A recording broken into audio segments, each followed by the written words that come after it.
Welcome friends to another Dune video. Today we look at how well the Bene Gesserit have infiltrated the ranks of the noble classes.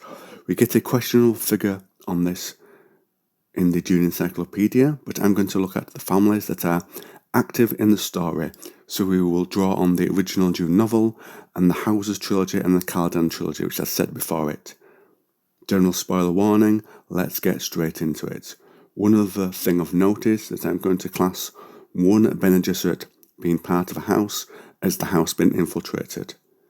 So an easy one to get out of the way are the Atreides, as Jessica joined them even though her allegiance does turn away as the story moves on from the Bene Gesserit. There's of course also the wife of Dr. Yui, Wanna, so that is roughly two in the house of Duke Leto. Going over the novels, we can discount Leto's father's wife, Helena Atreides, as she was not a Bene Gesserit. Next, in the Duke of Caladan trilogy, there is a prominent family in it called the Arus, who are heavily involved in Chom, but having recently read it, there are no members of them that are in the Bene Gesserit ranks.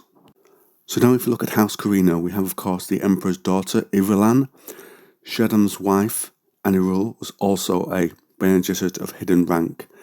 His close ally Count Fenring is with a Bene Gesserit lady, Margot, and going through Shaddam's other daughters, Chalice, Ruji, Josepha, and Winicia, we see Josepha was a truth-sayer among the Bene Gesserit ranks, and it's mentioned that Winicia could deploy some Bene Gesserit techniques, but I'm not sure if that makes her a full member or she's just been taught some things.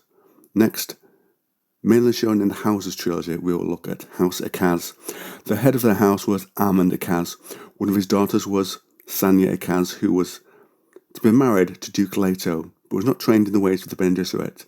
Later, Elisa Akaz was in the same situation and was also removed during a war of assassins, and she could have benefited from some Bene Gesserit training, I think.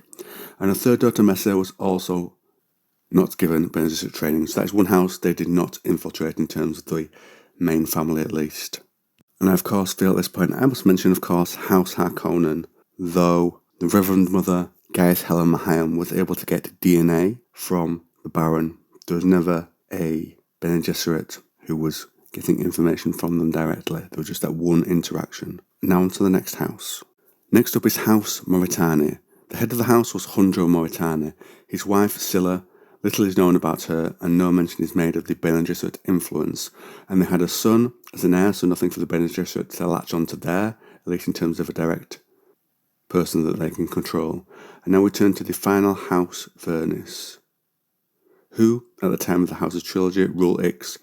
The head of the house is Dominic Vernius. His wife Shanda was a former member of the Padisha Emperor's harem, but was never in the sisterhood, and from Dominic's children, his daughter Kaelia Vernius, though she plotted against later her husband, never allied with or joined the Bene Gesserits.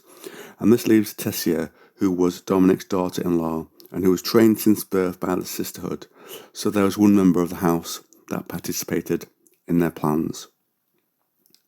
One other brief aspect to mention is that obviously, once these women are within the family, they might marry into it. They'll then have a strong influence over the husband.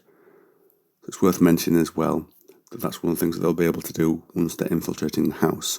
So overall, you can see that the Bene Gesserits have entered many families, bar a few. And keep in mind, as much as these sisters are a member of the Bene Gesserit and pushed to report what they see and hear to the advantage of the sisterhood, to a point, the families know the roles these people occupy. It's almost like open secrecy, hiding in plain sight.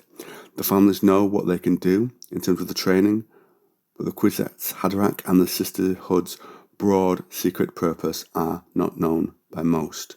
And so the conclusion is that they infiltrated the ranks of the nobles very well, with a sister in most major houses to perform the genetic and information services that the Bene Gesserit demand from their membership. And that's where we end today's video.